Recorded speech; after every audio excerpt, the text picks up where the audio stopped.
Britain does not have a tradition of political assassination, such as that found, for example, in the United States. British Prime Ministers have rarely been targeted, and so far only one, Spencer Perceval, actually killed while in office, but that was way back in 1812. But in the last quarter of the 20th century, the Irish Republican Army, the IRA, did actively begin to target British political leaders, leading to the most audacious attack yet made on a sitting Prime Minister by a terrorist group. The IRA, for example, did not generally target the royal family, as it was believed by many on the Republican side of the argument that killing the Queen or some other high-profile member of her family would have been counterproductive and lost the organization a lot of support. However, in 1979 this rule was apparently relaxed when the IRA blew up Earl Mountbatten of Burma after planting a bomb on his fishing boat while he was holidaying in the Republic of Ireland. Mountbatten was the present King Charles III's great-uncle and was uncle to the Queen's husband, the Duke of Edinburgh, and of course a member of the extended royal family. And his murder struck at the heart of the British establishment. But it was counterproductive, due to Mountbatten's status largely as a war hero, having been Supreme Allied Commander Southeast Asia in the latter part of World War II, an extremely popular person amongst veterans and the wartime generation. Supreme Commander Mountbatten inspects his units in the Manipur sector.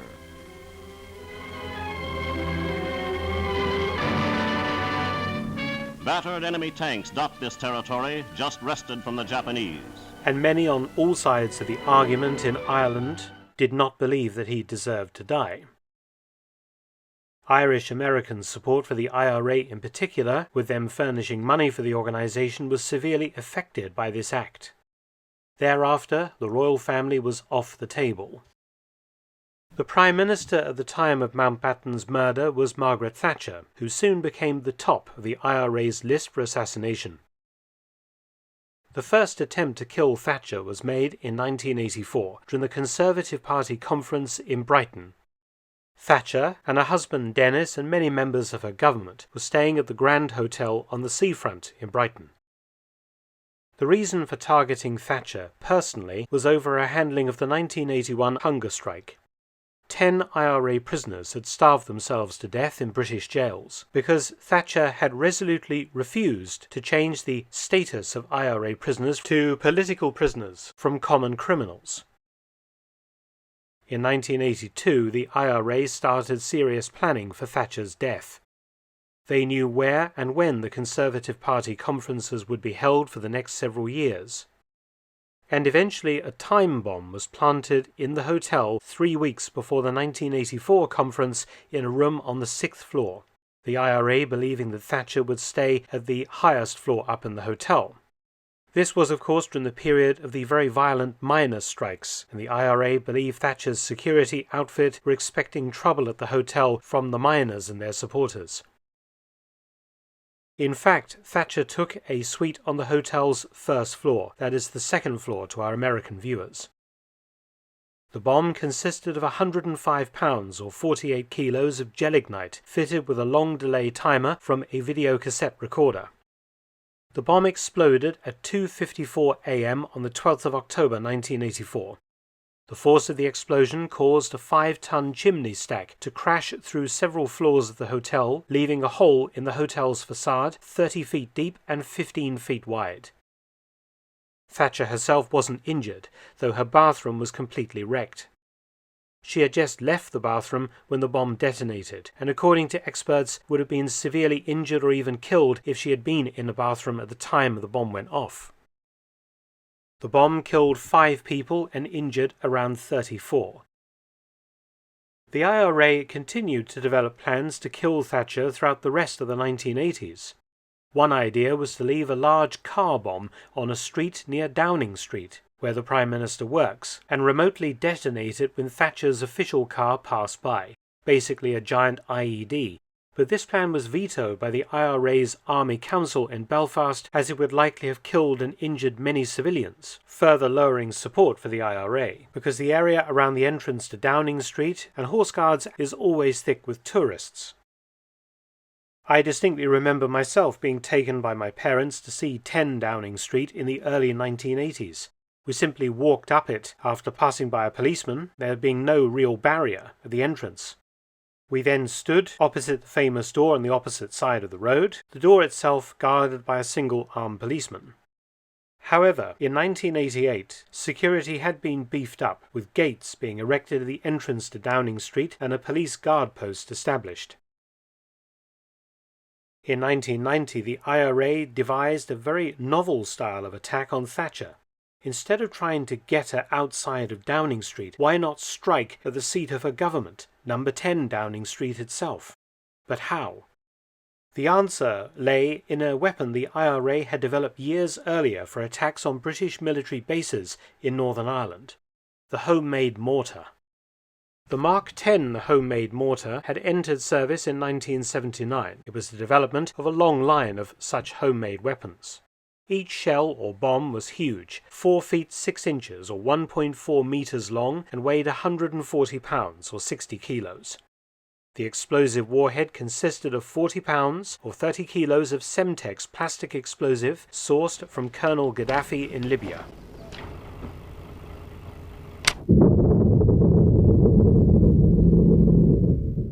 In mid-1990, a two-man team of IRA mortar specialists travelled to London. In London, an IRA active service unit, which was operating in Britain, purchased a second-hand white Ford Transit van and rented a garage in London where the explosives and other materials were smuggled into, and then work was done on the van. The mortar would consist of 3 tubes, each one loaded with 1 bomb, angled on a plate welded to the back of the transit van and fired through a hole cut in the van's roof. The van was fitted with an explosive incendiary charge designed to destroy forensic evidence immediately after the rounds had been remotely fired. The IRA mortar specialists spent some time carefully carrying out a reconnaissance to find a position where the van could be parked close to Downing Street, and working out the angle the van would have to be parked so that the tubes were pointing directly to hit the building, a very complex and difficult thing to accomplish without clear of line of sight on the building. Once everything was prepared, the 2 mortar specialists returned to Ireland. They were too valuable to risk being swept up in the subsequent security service operation following the attack. Things were going well, but then Thatcher unexpectedly resigned as Prime Minister in November 1990. Why? Her attempts to introduce a highly unpopular tax called the poll tax had resulted in extremely serious rioting across the UK. And the nervous Conservative Party turned on its most successful leader and forced her out of office after 11.5 years in a leadership contest, the new Prime Minister being John Major. Thatcher may have gone, but the decision was taken by the IRA Army Council to continue the operation and try and kill the Prime Minister, the desire of the IRA to strike at the heart of the British government undiminished. By the time the IRA decided to launch the attack in February 1991, Britain was at war with Saddam Hussein's Iraq. On the morning of the 7th of February, Major was to host a meeting of the War Cabinet and army officials at Downing Street. An IRA man drove the van to the chosen spot and carefully parked it at the junction of Horse Guards Avenue and Whitehall, some 200 yards or 180 metres from Downing Street. He was then collected by an accomplice riding a motorbike. By this time, the Prime Minister and the Cabinet were in session in a room at the rear of 10 Downing Street.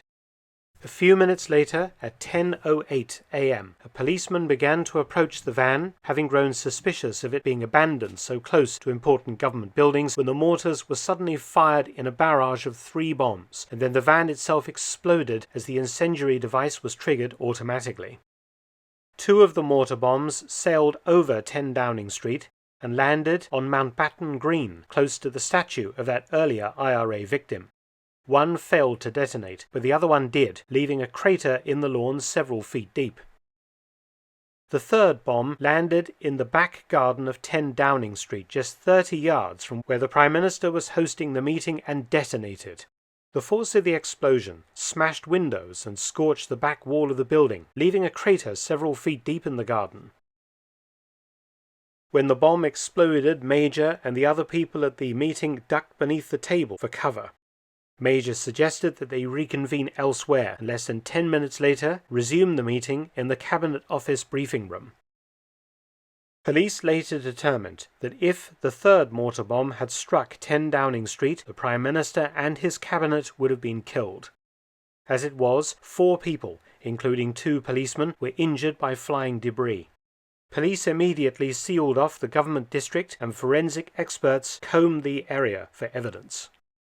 The IRA issued a statement that read, quote, "Let the British government understand that, while nationalist people in the 6 counties are forced to live under British rule, then the British cabinet will be forced to meet in bunkers." End quote.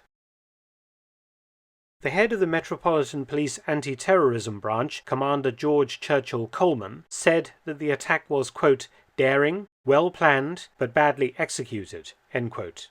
Whereas other police experts commented that the attack was technically very impressive, firing mortars from a parked vehicle at a target 250 yards away with no direct line of sight and missing by only 30 yards was fairly impressive.